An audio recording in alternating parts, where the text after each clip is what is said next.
বলে তখন যাই। হ্যাঁ, এই কোন পার্টটা দেখাবো? ধরুন আউটপুট, এই সেট পয়েন্ট বাড়ানো আর কমানো, এই আপ অ্যান্ড ডাউন কি প্রেস করলে এটা সেট পয়েন্ট অল্টার হয়। যখনই সেট পয়েন্ট পিভির থেকে বেশি থাকবে তখনই আউটপুট জেনারেট হবে। যত দুটোর মাঝখানে গ্যাপ থাকবে আউটপুট তত বেশি হবে। আর এখানে 1 2 3 দেখায় হচ্ছে 1 নম্বর আউটপুট, 2 নম্বর আউটপুট, 3 নম্বর আউটপুট।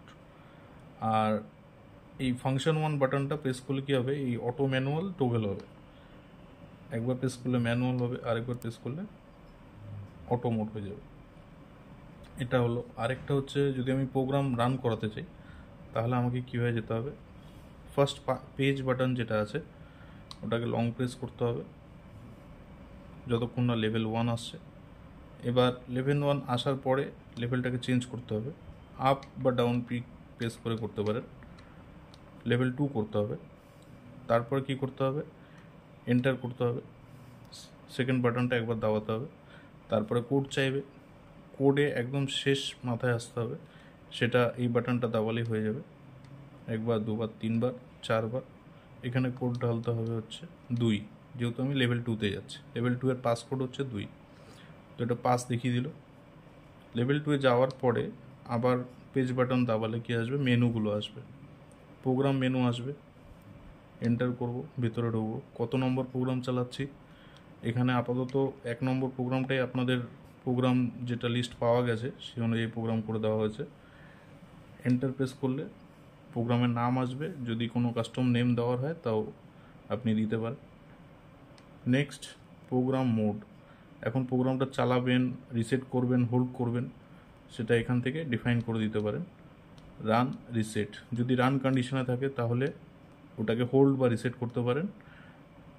এই যে রান কন্ডিশনে আছে তাহলে ওটাকে হোল্ড করা সম্ভব অথবা রিসেট করা সম্ভব। আর যদি অফ কন্ডিশনে থাকে,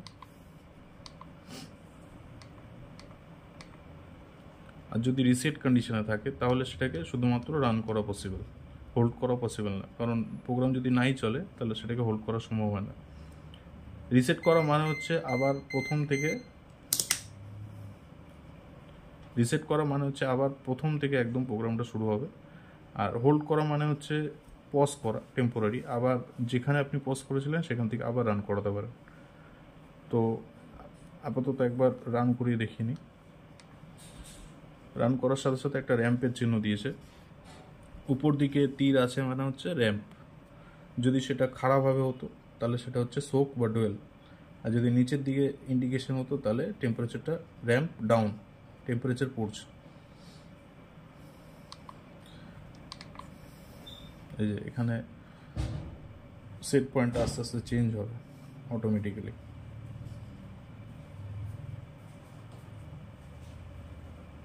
সেট পয়েন্ট চেঞ্জ হচ্ছে আপনাদের রিকোয়ারমেন্ট অনুযায়ী, প্রোগ্রাম যেটা আছে সেটাতে সেট পয়েন্ট চেঞ্জ হচ্ছে অটোমেটিকলি।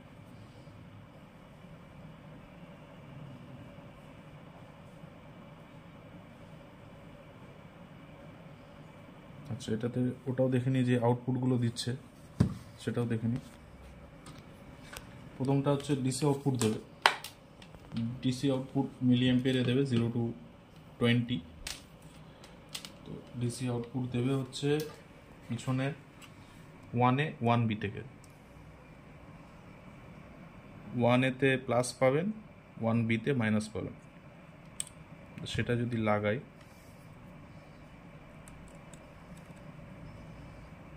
তাহলে এখানে দেখুন আউটপুট জেনারেট হচ্ছে।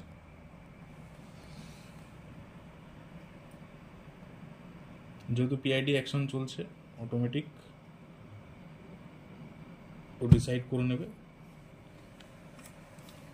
এখানেও দেখতে পারেন স্ক্রিনে আউটপুট এখন মোটামুটি 50%-এর কাছে আছে, সেই জন্য ওখানে 10 দেখাচ্ছে মিলি অ্যাম্পিয়ার। যদি আউটপুট 100% হতো তাহলে 20 দেখাতো।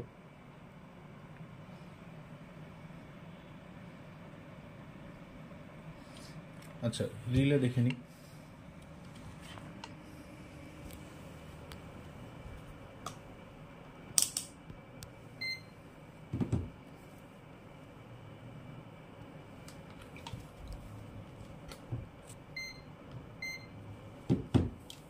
রিলে আছে চেঞ্জ ওভার রিলে, সেটা আছে 3A 3B। এটা হচ্ছে NO, 3A হচ্ছে NO, 3B হচ্ছে C, আর 3C হচ্ছে NC। তো নর্মালি ওপেন রিলে আপনি যদি কন্ট্যাক্ট চান তাহলে 3A আর 3Bতে আপনাকে কানেক্ট করতে হবে।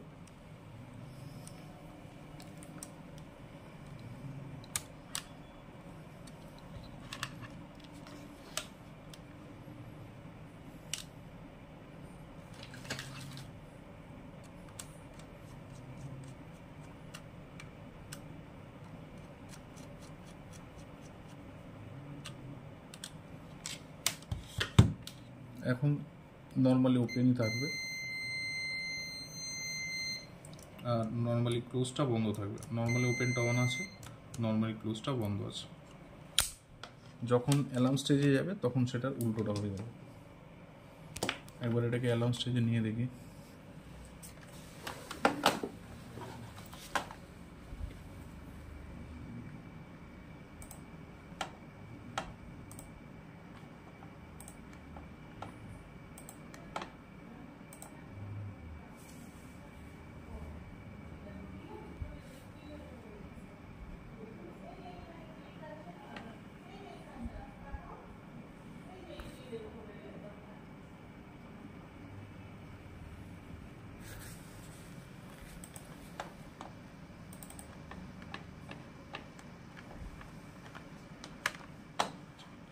কত আছে? 775। 775 অ্যালার্ম